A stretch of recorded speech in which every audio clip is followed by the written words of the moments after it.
교재 8페이지 기계학적 사이클 분류부터 진행하도록 하겠습니다.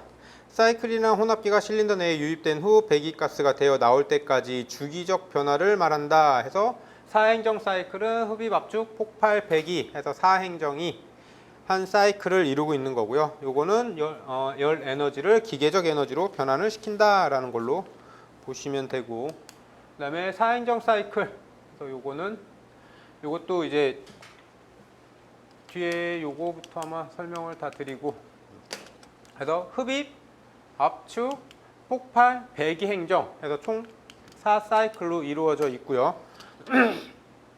흡입 행정은 피스톤이 하강을 하면서 흡기 밸브가 열리고요. 배기 밸브는 닫혀 있는 상태로, 요거는 이제 인테이크 오픈, 익저스트 클로즈 뭐 이렇게 쓰는 거예요.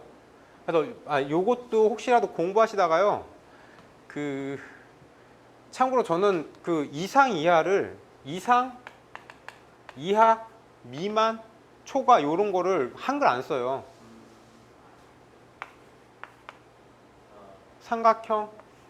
삼각형을 해요.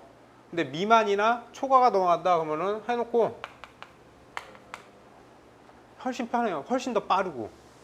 그 다음에 이런 거 하다 보면은 쓰는 약어들이 본인만의 약어가 있어요. 어차피 여기에서 쓰는 거 엔진은 뭐 늘 다 똑같이 엔진이라고 쓰죠. 그러니까 아무것도 없는 상태에서 I를 써놓고 E를 써놔요.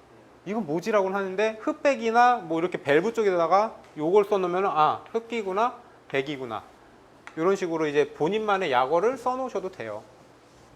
그래서 흡기 밸브가 열리고요. 배기 밸브는 닫혀 있는 상태에서 내려가면은 여기에 혼합기라는 거는 인젝터가 먼저 분사를 해주고 분사한 게 공기하고 만나서 섞인 게 안으로 빨려 들어오게 되는 거죠.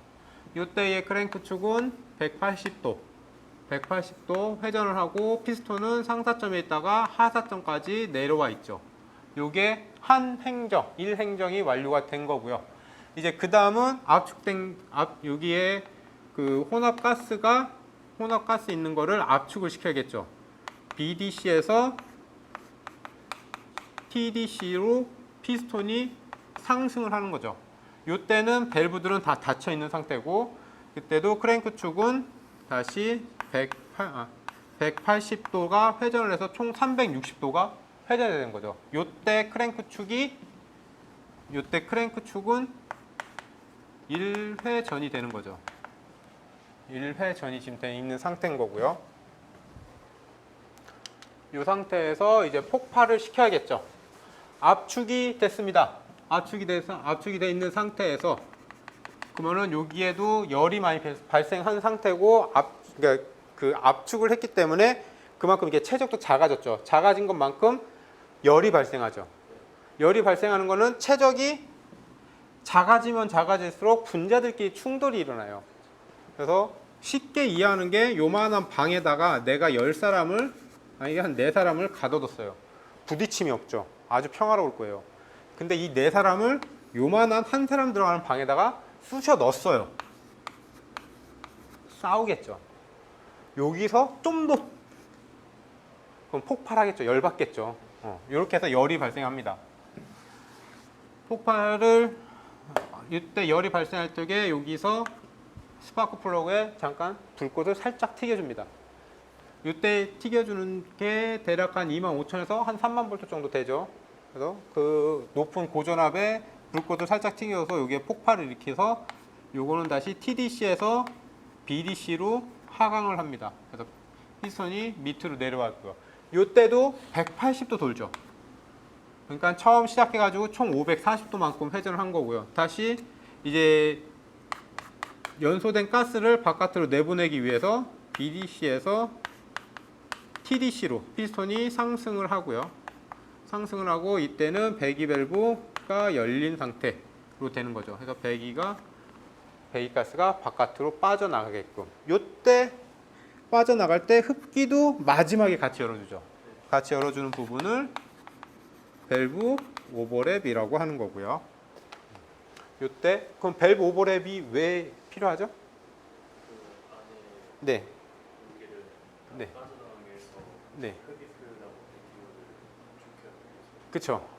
요 안에 연소된 가스, 배기가스를 관성의 힘의 법칙이 관성에 의해서 다 빠져나가서 충진 효율을 높이기 위해서 충진 또는 충진 효율과 배기 효율을 높이기 위해서 다 사용을 한다라는 거죠. 여기서 보면은 폭발 압력 같은 경우도 아까는 계속해서 뭐 이게 압축 압력, 압축비 정도까지 나왔죠. 가면서 지금은 이제 폭발 압력이 하나 더 나왔죠. 순간적으로 폭발할 적에 얘는 당연히 압축비가 높으니까 그만큼 폭발이 확 일어날 거고요. 얘는 그만큼 적을 거고요. 그래서 디젤 엔진이 진동이 심해요. 그래서 저희도 돌아다니면서 차들 보면은 저건 디젤 차네, 가솔린 차네 이거 충분히 나오잖아요. 근데 요즘에 가솔린도 디젤만큼 시끄럽죠. 왜 그럴까요?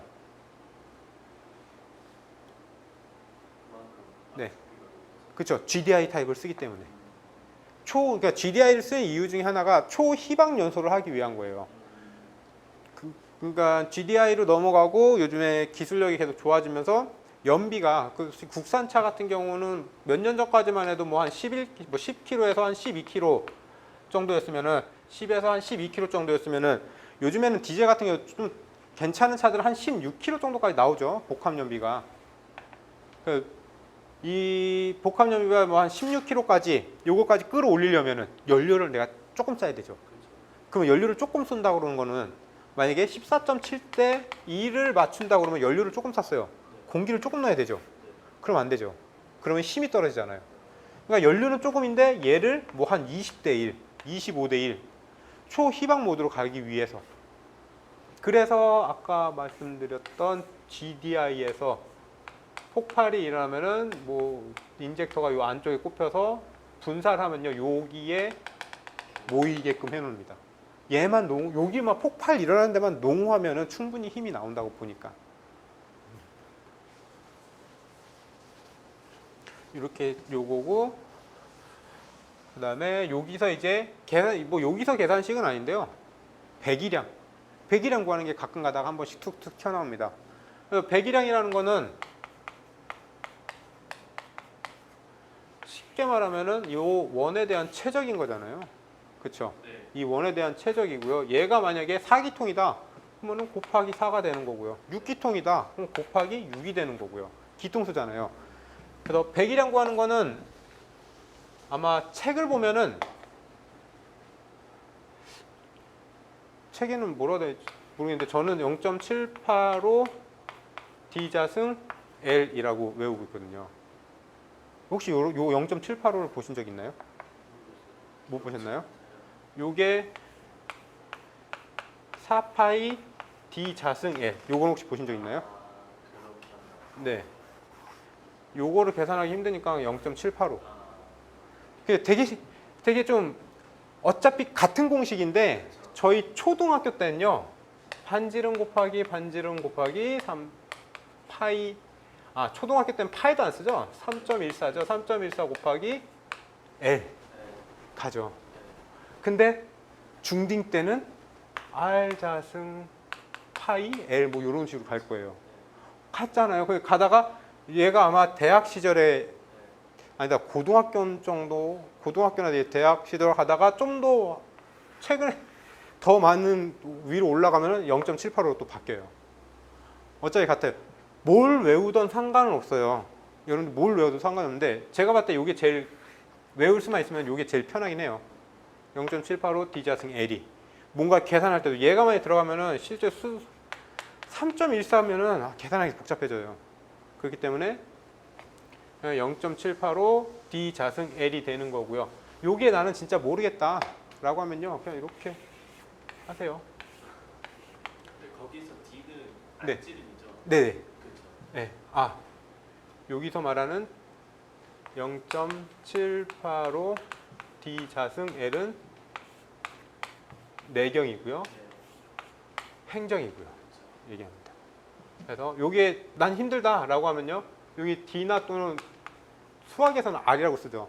그다음에 반지름을 소문자 R이라고 쓰죠. 그래서 아니 난 그냥 제일 쉬운 게 반지름 곱하기 반지름 곱하기 3.14 곱하기 L 이렇게 구하셔도 돼요. 상관없어요. 근데 여기서 분당 배기량이라고 물어봐요.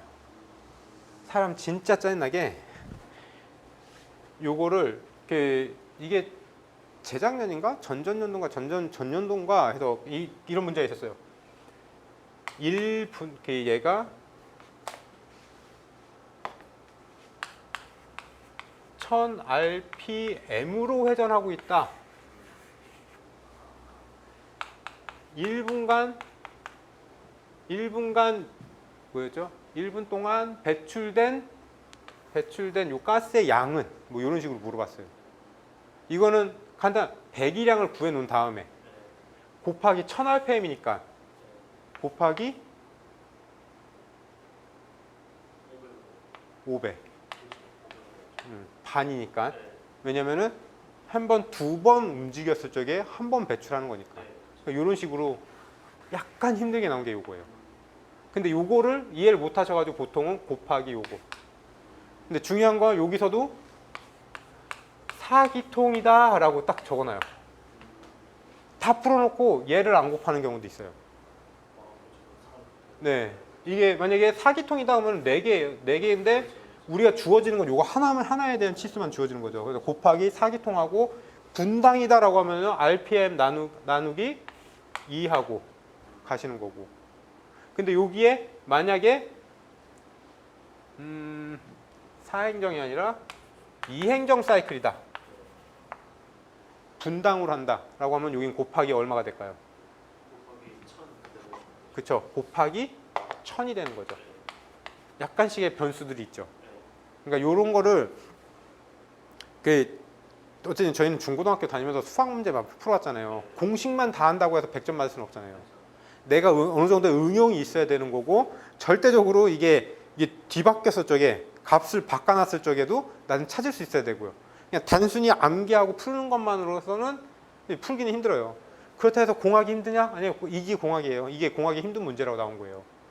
사람들이 누가 봐도 이거 한두 번 딱 풀어보면요, 저게 공학이라고 할 수 있을까라고 생각할 정도로 되게 허접하죠. 근데 요거 시험 문제 한번 나왔다고 이제 계산 공식을 사람들이 외우기 시작하는 거예요.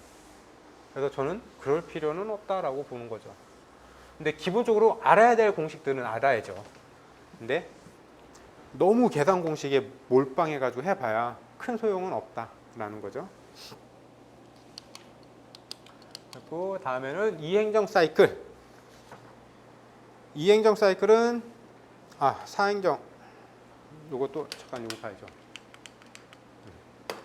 여기서 보면은 흡입압축 폭발배기 사행정이 한 사이클이고요. 크랭크 축이 2회전일 때 캠 축은 1회전 한다. 요거는 밑에 크랭크 축이 요만큼 있고요. 캠 축이 DOHC를 그리면은 약 2배의 크기로 이렇게 연결되어 있습니다. 연결되어 있는 이유 중에 하나가 피스톤이 내려왔다 올라갔다 내려왔다 올라갔다 해서 두 번 총 2회 왕복해서 얘는 2바퀴가 2회전을 하죠. 그동안 밸브는 한 번만 열어야 되기 때문에 얘네들은 1회전을 해야 된다라는 겁니다. 그 다음에 이행정 사이클. 이행정 사이클은 이행정은 기본적으로 흡배기 밸브가 없고요. 그러니까 흡배기 밸브가 별도로 설치되어 있지 않고요. 실린더 벽면에서 소기 구멍과 배기 구멍. 약간 여기서는 그 명칭이 좀 바뀌어요. 근데 다행스러운 거는 이행정과 사행정 사이클에 대한 비교가 주로 나오고요. 그다음에 이행정에 대해서 소기 구간, 소기 구멍 이렇게 해서 나오는 문제가 그렇게 흔치는 않아요. 거의 접하지 않는다라고 보시면 되고요. 요거는 이제 얘는 밸브가 없는 대신 피스톤이 오르락내리락 하면서 그 구멍들을 막아버려요. 밸브 역할을 하는 거죠. 그래서 보면은 여기에서 피스톤이 상승하면서 저희 요 피스톤이 상승하면서 피스톤이 여기 상승할 적에 구멍 하나, 두 개, 세 개를 다 막아버렸죠. 근데 피스톤이 좀 더 상승하니까 요 밑에 구멍이 열렸죠. 네. 요게 이제 흡기가 열렸으니까, 그러니까 여기서만 볼게요. 여기 막아버렸고, 여기 밑에도 막았고, 여기도 막았습니다. 이쪽은 밀폐가 된 거죠. 네. 피스톤이 위로 올라가요. 얘는 최적은 증가해요, 감소해요? 지금요? 네. 올라가고 있을게요. 네. 최저로 감소하고 있죠. 최적이 감소한다고요? 위로 올라가고. 위로 올라가니까 여기가 감소하고 밑에는 아 밑에는 넓어지죠. 밑에는 네. 최적이 증가하죠. 네. 압력은 압력은 밑에요 위에요? 밑에. 밑에는 압력이 낮아지죠. 그렇죠. 압력이 낮아지면은 이쪽은 부압이겠죠. 예. 그때 요 구멍을 열면은 이쪽은 대기압이죠. 그렇죠. 여기는 부압이죠. 그래서 흡기가 여기에 차기 시작하는 거죠. 네. 차기 시작하는 거고. 이때 이게 지금 상승 과정.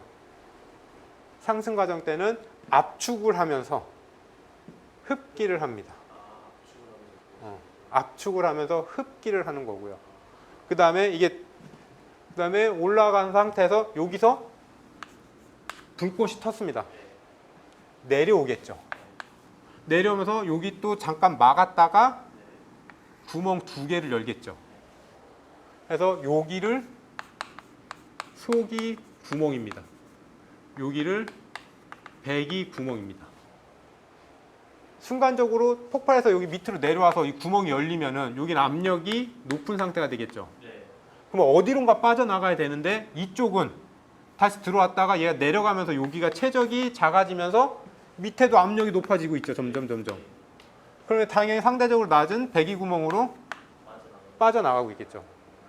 그러면서 하강, 이게 폭발하면서 하강을 하죠. 하강을 하면서 배기를 하고요. 다시 새 공기를 넣어줍니다. 그래서 상승 과정, 하강 과정입니다. 이렇게 해서 보는 거고요. 어차피 이거 다 읽어봐야 다 같은 얘기고요. 그 다음에 요거 이 행정에서 단점이라고 해야 되나요? 단점이라고 하기 좀 그렇고, 이 행정에서 여기에 흡기 쪽에서 소기 구멍에서 혼합기가 들어와요. 혼합기가 들어왔을 적에 소기 구멍의 위치, 배기 구멍의 위치가 거의 같죠. 네. 같으면은 들어오면은 바로 빠져나가는. 바로 빠져나가겠죠. 네. 그럼 요 위에는 멈춰 있겠죠. 그거를 막기 위해서 여기에 디플렉터라는 거를 달아 놓습니다. 그래서 피스톤 형상을 이렇게 네모나게 해 놓은 게 아니에요. 살짝 위로 해서. 네, 피스톤을 이렇게 네모나게, 그쵸? 이렇게 살짝 올려주는 거죠. 그래서 공기가 들어오면은 네. 돌아서 나가게끔. 그래서 요거를 이제 디플렉터라고 합니다. 요게 이제 이행정 사이클. 그래서 이행정 사이클 같은 경우 밸브가 없죠. 네. 진짜 밸브가 없죠. 밸브가 피스톤이 올라가면서 요 구멍들 다 막아버리죠. 예. 단점이 뭐가 있을까요? 네. 이거 보시고 단점이 뭐가 있을까요? 그러면은 좀 힌트를 드리면은 이렇게 사행정 사이클은 밸브가 있죠. 네. 얘는 밸브가 없습니다. 네. 그 예를 들어서 네. 피스톤 헤드가 네. 그 뭐지? 생각보다 마모가 되거나 약간 좀 그쵸. 조금만 이제 간격이 좀 벌어지거나 그것 때문에 그쵸. 추가적으로 더 들어올 수도 있고 나갈 수도 있고. 마모. 네. 하고 마모로 인해서 간극이 증가한다. 네. 그쵸. 요거는 피스톤이 가면서 요게 내가 매끌매끌한 면을 혼자 이렇게 왔다 갔다 하는 거랑 요게 구멍 뚫린데 왔다 갔다 하는 거랑 그렇죠. 나중에 보면 내 손 아프잖아요. 구멍 뚫린데 왔다 갔다 하는 데가. 그랑 똑같아요. 그럼 마모가 점점 심해집니다. 네. 그러니까 효율이 떨어지는 거죠. 그 다음에 요 밸브가 있는 거는 확실하게 다 막아버리죠. 네. 근데 얘는 못 막죠. 네. 기미세. 기미 있으니까 당연히 떨어지고. 출력이나 효율이 떨어지게 버리게 되는 거죠. 근데 이 행정의 장점은 뭘까요?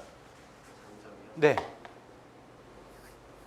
사행정과 이행정을 같은 배기량으로 만들었다면. 훨씬 더 네. 적은 배기량으로 네. 힘을 그쵸? 얘는 그 한 번, 이 회전, 그러니까 크랭크 쭉 기준으로 볼게요. 그렇죠. 한 번 회전할 때마다 폭발 한 번씩 일어나죠. 그렇죠.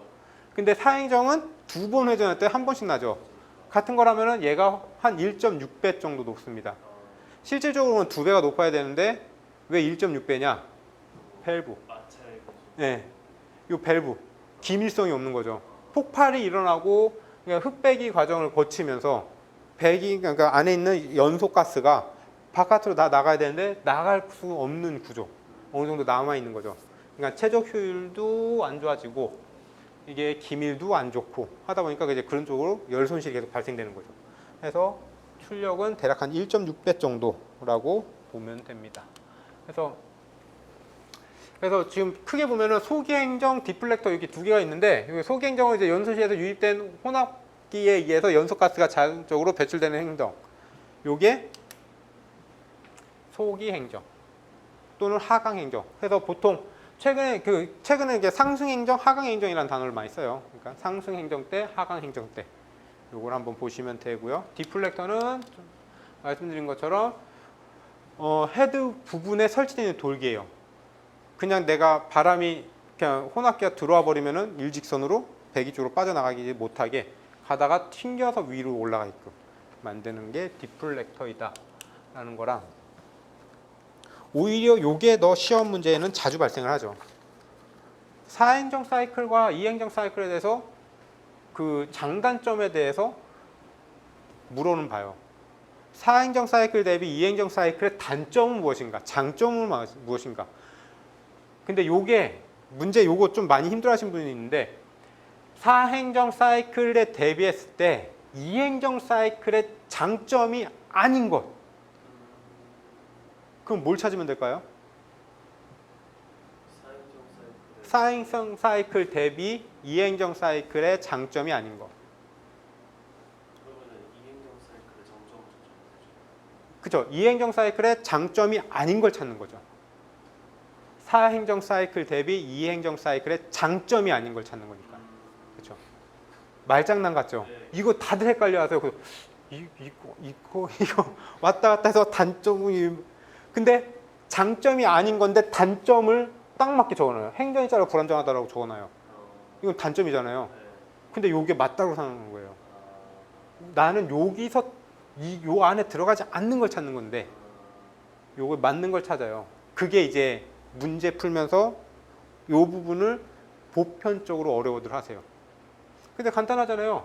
4행정 사이클 대비 2행정 사이클. 그럼 4행정 잊어버리고요. 2행정 사이클의 장점이 아닌 거. 장점이 아닌 걸 찾으면 되네. 장점이 아닌 거 단점을 찾아도 되는 거고요. 아니면은 엄한 말을 써놓은 거 찾는 거예요. 그래서 보면은 4행정 사이클 같은 경우는 조금 전에 밸브가 있었죠. 네. 2행정 밸브가 없었죠. 그렇죠. 그러면 행정마다 구분이 있죠. 있고 얘는 행정마다 구분이 없다라는 거. 열 부하가 적고 열 부하가 크다. 그다음에 회전 속도 범위가 크다. 왜 회전 속도 범위가? 근데 실제로 보면요, 그 일반 차량에서 보면은 그 엔진, 그러니까 오토바이 엔진 같은 경우는요, 국산 오토바이도 봐도 12,000, 13,000, 12,000? 한 11,000, 12,000 정도까지는 RPM을 떠요. 근데 그 정도 가면 엔진이 깨지고 한 10,000 RPM 정도까지는 쓸 수 있어요. 이 행정은. 근데 우리는 이렇게 실질적으로 돌아다니는 차들 보면은 가솔린 해봐야 8,000인데 실질적으로 쓰는 건 6,000 RPM 정도까지 못 쓰잖아요. 근데 사람들 그거 보고 얘가 회전 속도가 왜 크냐라고 하죠. 그러면은 F1 카는 몇 RPM일까요? F1 같은 경우는요 2만 RPM 정도까지도 올라갑니다. 훨씬 높아요. 우리가 알고 있는 거는 이게 기본적으로 장행정 엔진이 하나가 있고요. 그 다음에 단행정 엔진이 하나가 있고요. 정방형 행정이 또 따로 있습니다. 그래서 보편적으로 국내에는 요걸 써요. 그 다음에 그다음에 이제 스포츠카에는 요걸 쓰고요. 상대적으로 나는 그냥 RPM 좀 낮아도 돼. 디젤 같은 경우가 힘이 필요한 애들이 이제 얘가 쓰는 거고요. 그거 본다면은 얘가 이 행정보다 훨씬 더 회전 속도 범위가 훨씬 큽니다. 이렇게 보시는 게 맞아요. 그 다음에 밸브가 있죠. 4행정 사이클에는 네. 최적 효율이 좋다.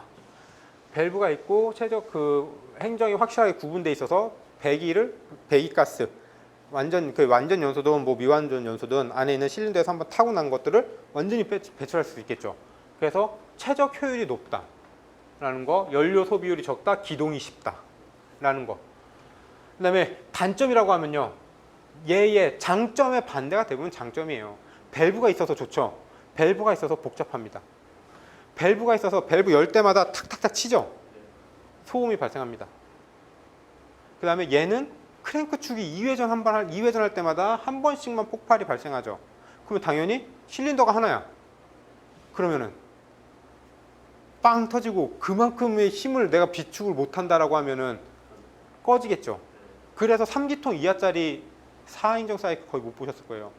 기본 아무리 뭘 만든다고 해도 2행정 이상이에요. 2기통 이상.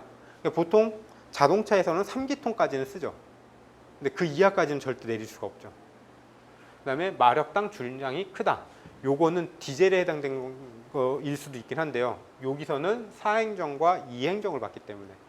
왜냐면은 마력당 중량이 크다라는 건요, 여기엔 밸브 시스템이 들어가니까. 밸브 시스템을 작동시키기 위한 스프로켓들이 들어가니까. 그래서 중량이 크다는 거예요. 밸브가 있음으로써 장점도 있지만 단점도 작용을 하는 거죠. 얘는 밸브가 없죠. 그 다음에 크랭크 쭉 한 바퀴에 한 번씩 폭발이 계속해서 발생되죠. 1.6배만큼 높다예요. 1.6배만큼 높다. 그래서 여기서 2회전일 때 한 번 폭발인데 여기는 1회전일 때 한 번 폭발. 엄밀히 따지면 얘가 2배여야 되는데 1.6배인 이유는 얘는 밸브 시스템이었기 때문에. 각 행정이 확실하게 구분이 되어 있지 않기 때문에. 그 다음에 회전력 변동이 적다. 요게 1회전 1회 폭발이에요. 요게 회전력 변동이 적다. 그 다음에 말 그대로 오토바이 단기통 엔진이죠. 시동 잘 걸죠. 그래서 애가 좀 부들부들거려도 어쨌든 단기통으로 움직이잖아요. 단기통으로 움직일 수 있고요. 밸브 장치가 없어서 간단한 게 장점으로 장해요. 그 다음에 마력당 중량이 적다. 얘도 밸브 시스템이 없으니까. 그 다음에 실린더 수가 같을 경우에 작동이 정숙하다. 이건 왜 그럴까요?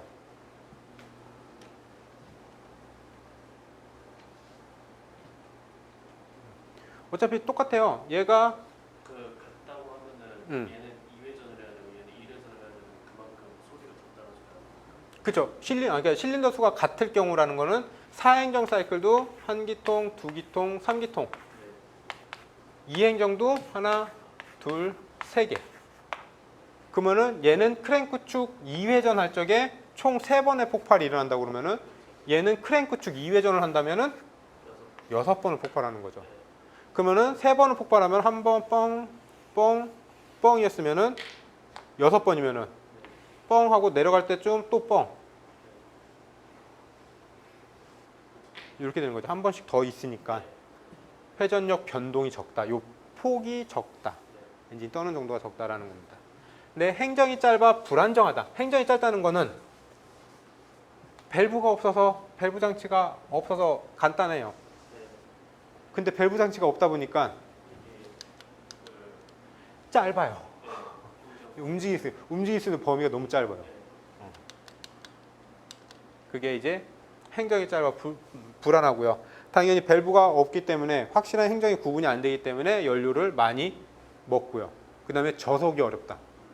그러니까 오토바이 같은 경우 시동 키면은 1000rpm 이상 일단 떠 있잖아요. 얘가 뭐 어떤 상태든지 이게 하고 이제 역화 발생이 일어난다. 피스톤 링 소손이 많다. 당연히 많죠. 내가 구멍 뚫린데 내 손을 계속해서 왔다 갔다 긁고 있는데 당연히 많다. 이렇게 해서 보니까 외울 건 없죠. 막상 시험 보면 생각이 안 나는데요. 이게 4행정을 내 머릿속에 그리고요. 2행정을 머릿속에 그리고 각각의 특징들. 제일 큰 특징이 밸브가 있고 없고잖아요. 그 다음에 2회전의 폭발이냐 1회전의 폭발이냐냐. 요것만 갖고 한번 계속해서 요거 비교하다 보면요. 외울 게 없어요. 만약에 요것부터 외우기 시작하잖아요. 한두 끝도 없어요. 책 거의 뭐 한 반 권 이상 외워야 돼요. 이런 거 시험에도 많이 있는 게 좀 빈도수는 많이 출제해요. 근데 이런 게 워낙 많기 때문에 이거를 다 외운다는 거는요 사실상 불가능해요. 저도 요거 못 외워요. 그냥 딱 그 두 시세 놨고 아, 얘는 밸브가 있고 없고 얘는 가볍고 얘는 무거워. 그 어느 정도 기본 큰 틀만 저도 딱 알고 있고 거기서 이제 문제 보면서 아 요거는 틀렸네 맞았네 이렇게 해서 찾는 거지. 그다음에 여기에 있는 책은 이렇게 돼 있을지 모르지만 다른 책은 또 다르게 또 설명돼 있어요. 그래서 책이 교재가 또 바뀌잖아요. 그럼 또 혼돈이 와요. 뭐지? 이건 뭐야? 라고. 같은 말인데 조금씩 다르게 쓸 수 있기 때문에. 다음은 이제 실린더 배열에 의해서. 실린더 배열에 의해서 이제 직렬, V형, 수평대항, 성형 기관이라고 돼 있는데 참고로 성형 기관 같은 경우는 저희 프로펠러 샤프트 있죠. 그 프로펠러 비행기 그 프로펠러 돌릴 때 쓰는 거 이렇게 이렇게 하나 이렇게 성형처럼 방사형처럼 생긴 거 이걸 얘기하는 거고요. 수평 대항은 피스톤은 저희는 기본적으로 상하 왕복 운동을 한다고 생각하죠. 수평 대항은 옆으로 누워 있습니다.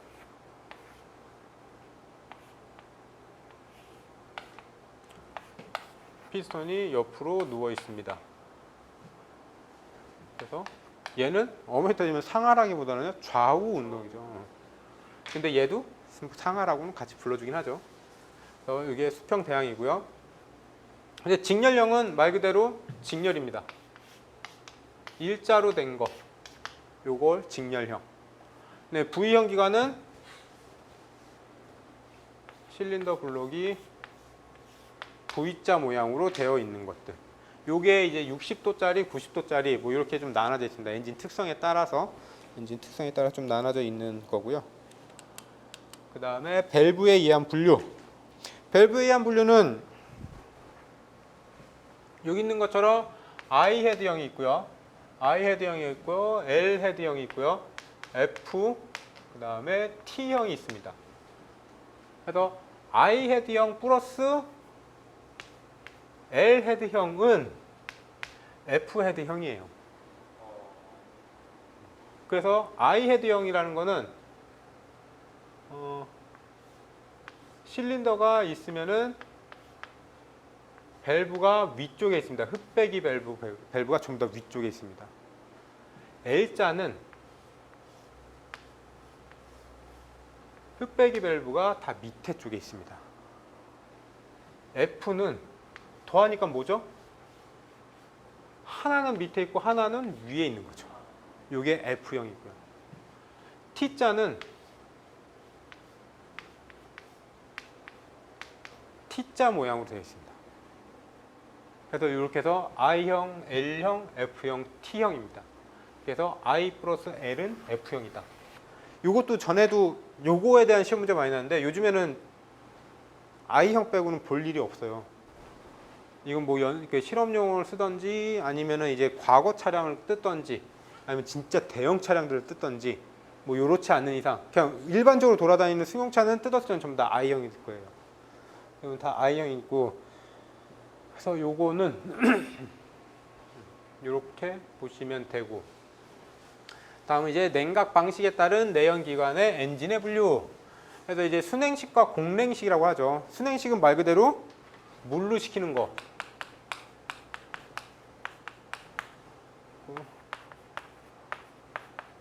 공냉식은 물로, 네, 그냥 공기로 식혀주는 거.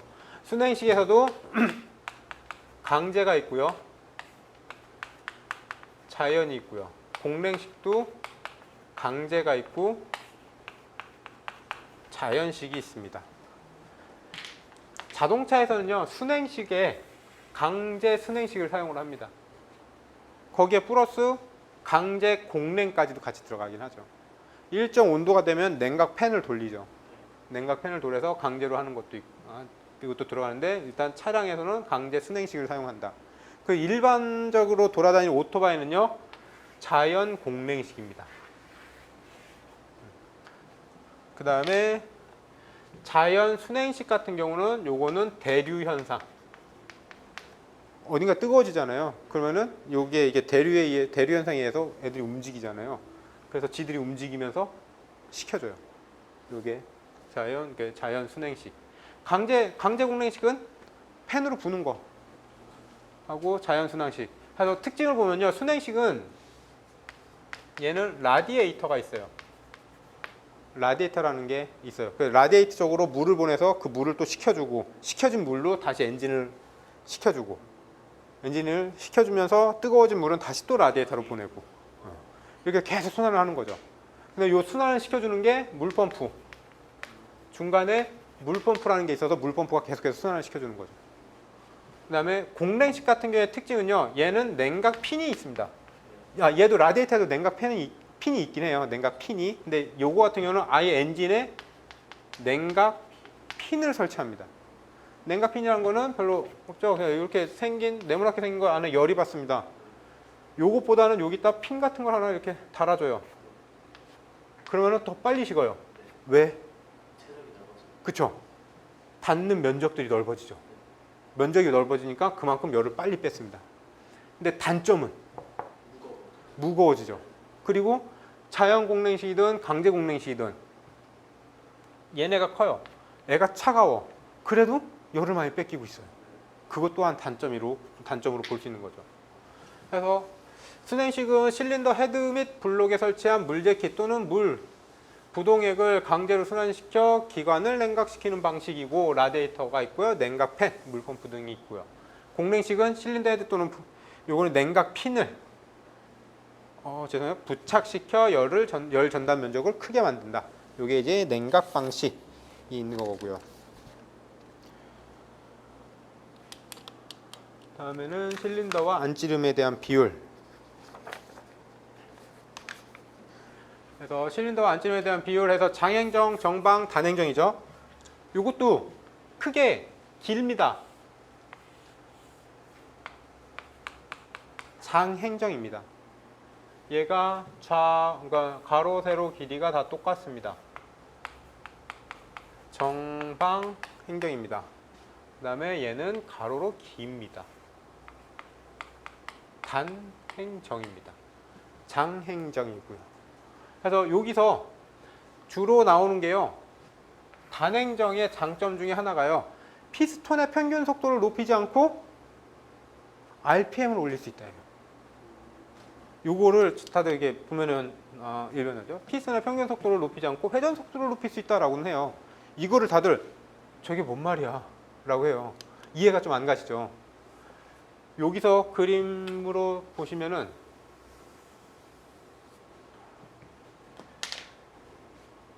여기서 단행정은 TDC에서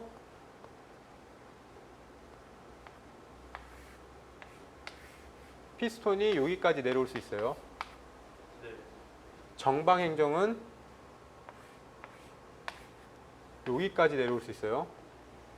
장행정은 여기까지 내려올 수 있어요. 그러면은 여기서 빨간색으로 피스톤을 다시 얘를 움직일 수 있는 애를 요만큼 그렸다고 쳐봐요.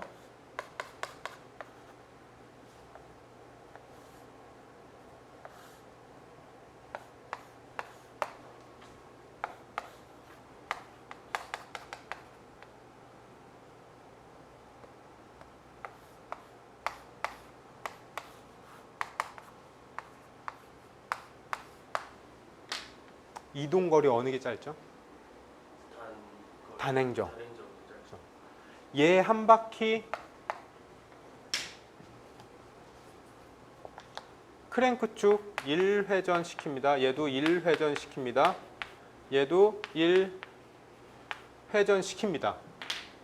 한 바퀴를 돌려면 피스톤이 내려왔다가 올라가야 되죠. 똑같은 시간으로 만약에 1초 만에 한 바퀴를 돌렸다. 그럼 얘는 더 많은 거리를 왔다 갔다 해야 되죠. 네. 그러면 피스톤의 평균 속도가 높아야죠. 네, 그렇죠. 얘는 요만큼이니까 그냥 천천히 갔다 오는 거예요. 내가 같은 시간에 요만큼 갔다 오느냐, 같은 시간에 여기까지 갔다가 오느냐, 이거예요. 요게 피스톤의 평균 속도. 피스톤의 평균 속도를 얘가 빨리 안 움직여도 RPM을 나는 올릴 수 있다예요. 그게 단행정의 특징. 그래서 요게 주로 그 나오긴 하죠. 이게 계속 지속해서 나와요. 저게 답으로 나올 수도 있고요. 그냥 예문으로 나올 수도 있고 해요. 그래서 우선 여기서 요거 봤으니까 장행정 같은 경우는 장행정 여기에 본 거는 D 지름 D고요. 행정이 L입니다. 그래서 L을 D로 나눴을 적에 요게 1보다 크다라고 하면요 장행정이 되는 거고요.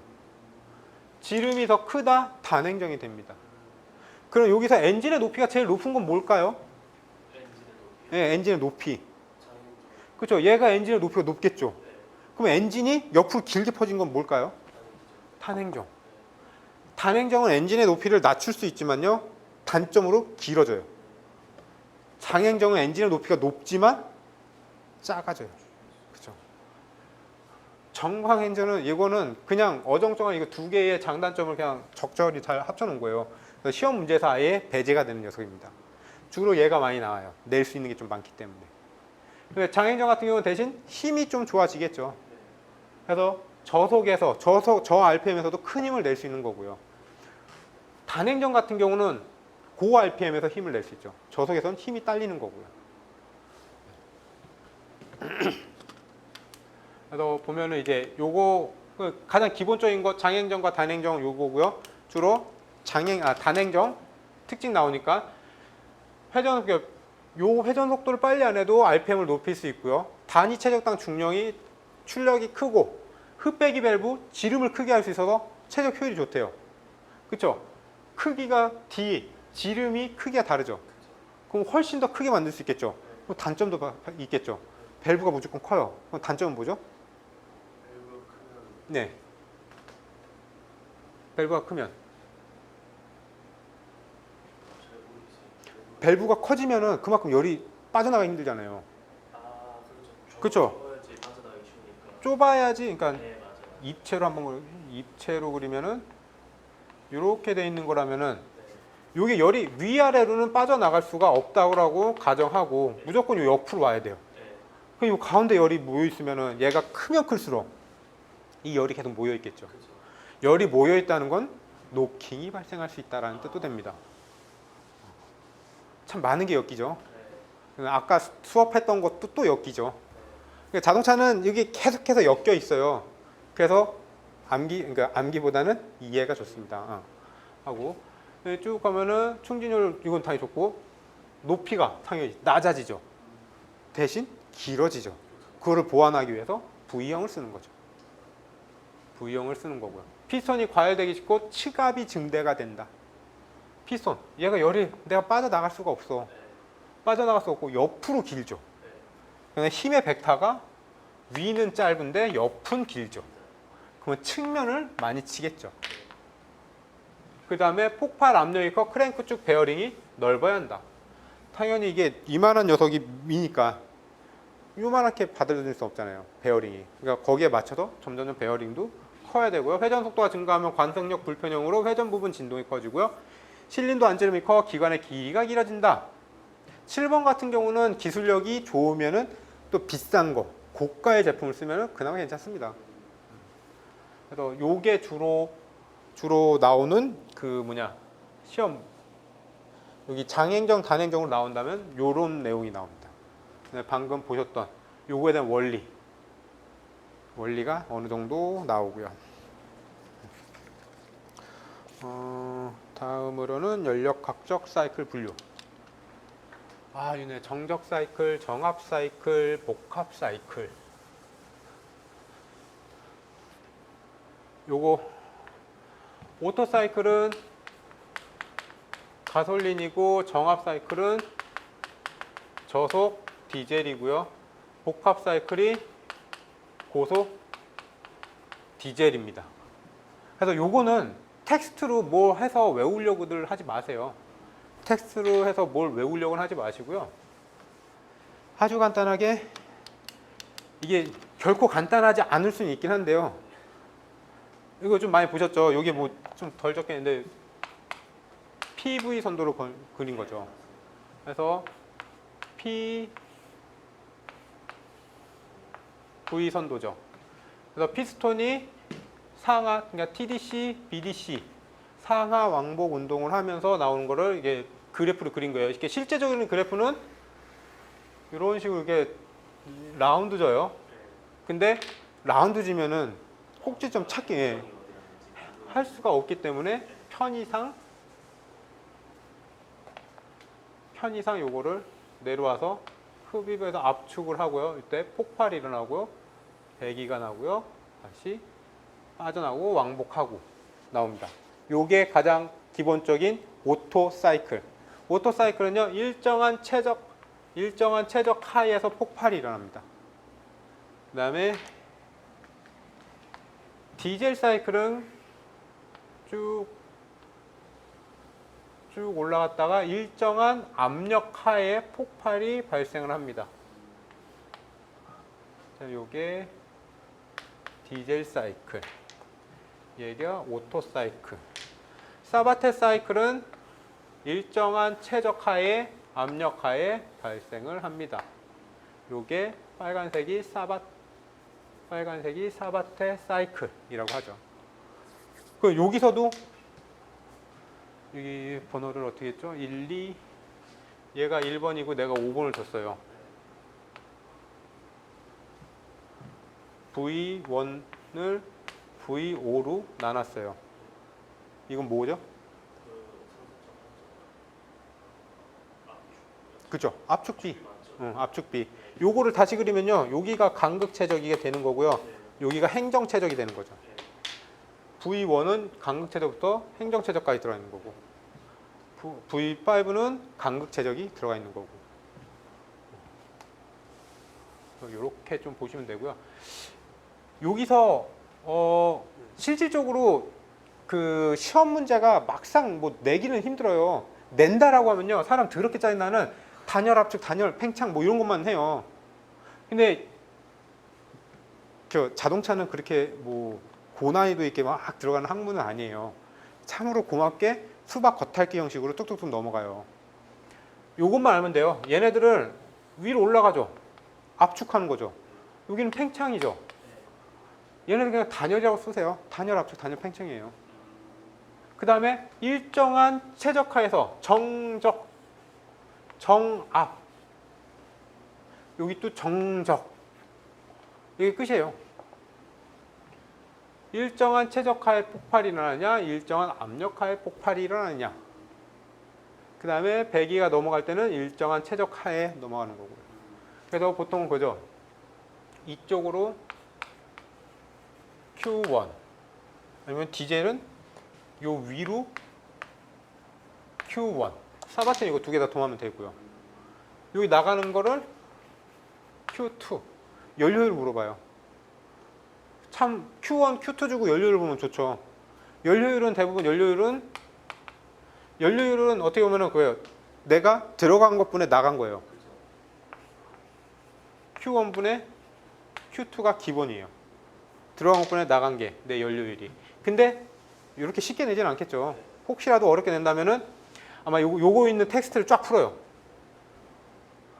단열 압축을 한다면 이게 복합 사이클은 단열 압축을 한 다음에 정적 팽창을 하고 정압 폭발을 하고 단열 팽창을 한다 막 이렇게 나와요. 거기서 단어를 하나 바꿔요. 사람 진짜 헷갈려요. 저도 여기서 틀린 단어가 몇 개 있는데 사람들 되게 헷갈리게 좀 이렇게 해놔요. 근데 하면은 아 이게 단열이구나. 일정한 최적, 일정한 압력 이렇게 보시면 돼요. 그 다음에 여기서 아셔야 되는 게 저희가 그 연료율 구하는 거 방금은 되게 간단했죠. 들어간 것보다 나간 거 이거면 좋은데 이건 안 하고요. 오토 사이클, 디젤 사이클, 사바테 사이클에 대한 연료율을 각각 해요. 근데 오토나 디젤 같은 경우는요 너무 쉬워서 대부분 사바테를 주로 내요. 실제 계산 공식은 사바테 안 내요. 너무 힘들어서.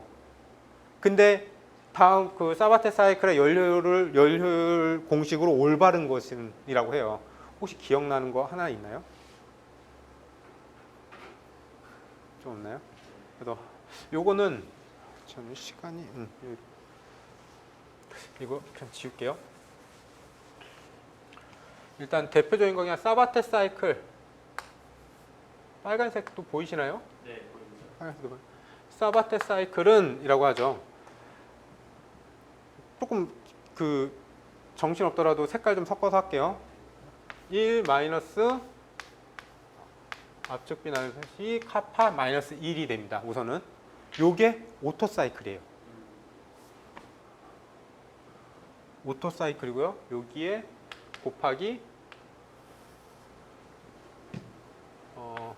카파 최절비 마이너스 카파 최절비 마이너스 1 위에 최절비 카파 마이너스 1 요게 디젤 사이클이에요. 그 다음에 사바테 사이클은 폭발비 마이너스 1 여기에 카파 폭발비를만 집어넣으면 됩니다. 아, 처음엔 다 그래요. 반응 똑같아요. 이때 보면서 아, 이걸 어떻게 해요? 라고 하죠. 그러니까 그거예요. 사바테 사이클을 다 외우잖아요. 오토 사이클이에요. 빨간색을 빼면은 디젤 사이클이에요. 빨간색 넣으면 사바테 사이클이에요. 그래서 아마 여러분도 제일 힘들어하는 게 얘예요. 그럼 요거 무시하시고 요거는 어떻게 보면 얘는 최절비고 얘는 폭발비거든요. 사바테 사이클은 그 그러니까 P3 폭발비는 P3를 P2로 나누는 거고요. 최절비는 V3를 V4로 나눠버립니다. 그러니까 여기 가면 또 힘드시잖아요. 그렇죠? 이거 가지 마시고 이건 나중에 내가 좀 더 궁금해라고 하면 그때 가세요. 그러니까 여기는 폭발비, 얘는 최절비라고만 일단 요 정도까지만 아시면 되고요. 형태가 대부분 비슷해요. 얘 오토 사이클 아마 대부분 외워요. 쉬워서 대부분 외워요. 문제는 요 뒤인데 근데 어차피 형태는 다 같아요. 가로 열고 뭔가 들어가고 마이너스 1이에요. 얘도 똑같이 보면 뭔가 들어가서 마이너스 1 나왔죠. 그 다음에 카파들만 넣어주면 끝나요. 그 다음에 요거 하나씩만 더 넣어주세요. 끝. 일단 요게 이렇게 되는 거구나. 이게 이런 형태를 갖고 있구나라는 것만 생각을 하신 상태에서 접근하시면 되죠. 그러면은 쉽게 쫙 나갈 수 있는 거죠. 그래서 요거는 한 번에 외울 생각하지 마시고요. 내가 생각날 때 한번 펼쳐서 그래 얘네들 위치가 여기였어. 해서 몇 번씩 보세요. 그러면 되게 자연스럽게 그 눈에 익게 되고요. 그 다음에 시험 볼 적에 주관식이 아니에요. 저희는 객관식이에요. 찍는 거예요. 늘 보던 게 내 눈에 들어오면은 생각이 나요. 근데 죽도록 외우려고 그러면은 막 죽도록 짜증나. 그러면은 외운 것도 생각 안 나요. 그러니까 요거는 외우려는 생각보다는요. 그냥 내가 책을 한 번씩 펼 때마다 앞쪽이니까 해안을 펼 때마다 잠깐씩 한 번씩 가고요. 그리고 공부하시다가 겁나 짜증나잖아요. 그때 한번 열어보세요. 열심히 해야지. 딱 나와요. 공부하다가 내가 그냥 짜증이 나요. 그럼 보통 책 덮고 나가잖아요. 짜증 나면은 다른 책을 좀 더 어려운 책을 한번 열어요. 아니면 좀 더 쉬운 책을 열어요. 그렇게 해서 힐링을 찾는 것도 하나의 방법이에요. 저 같은 경우는 회사에서 막 일하다 막 하다가 이렇게 좀 폭발하기 일주일까지 가잖아요. 그러면은 전 딱 일어나서 직원들 거 봐요. 일하는 거. 그것도 어떻게 보면 제 일이긴 한데 좀 쉬운 일을 하면요. 다시 좀 뭔가 다시 할 의욕이 좀 생기고 하니까 쉰다라기보다 이런 것도 한 번씩 보는 거고요. 여기서 나오는 것 중에 그래서 압축비가 증가하면 연료율은 당연히 상승하죠. 압축비가 좋아지면은. 그 다음에 요거 압축비가 일정할 때 효율이 어느 게 제일 좋냐? 요거 하나만 외우세요. 압축비가 좋을 때. 압축비가 일정할 때. 오토 사바테 디젤인데 어차피 사바테는 중간치예요. 어차피 오토 플러스 디젤이 사바테잖아요. 얘는 무조건 들어가요. 압축비가 일정할 때, 최고 압력이 일정할 때 어차피 오토, 디젤 얘네들만 바뀌어요. 그럼 우리는 얘 하나만 외우면 되죠. 압축비가 일정할 때 오토 사이클. 요거 하나만 외우면 되고요. 요거조차도 외우기 싫다.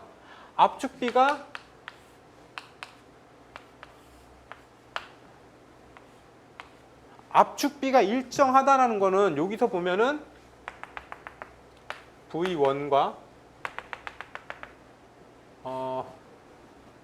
V5 얘가 결정됐다라는 거죠. 네. 그러면은 오토 사이클을 그리면은 압축비 끝났죠. 일정하게 왔죠. 그쵸. 여기서 폭발 일어나죠. 아, 네. 위로 올라가죠. 네.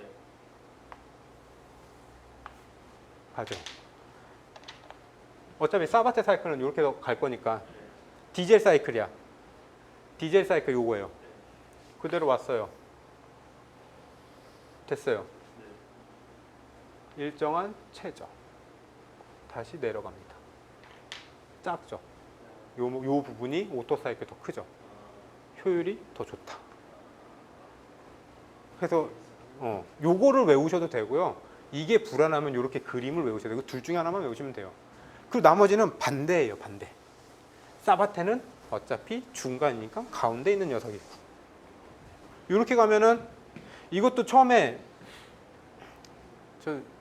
재작년인가 그때 그분이 거의 100점, 96점 막 이렇게 맞으신 분이었거든요. 그냥 이거를 글씨를 통째로 다 외웠어요. 대박이에요.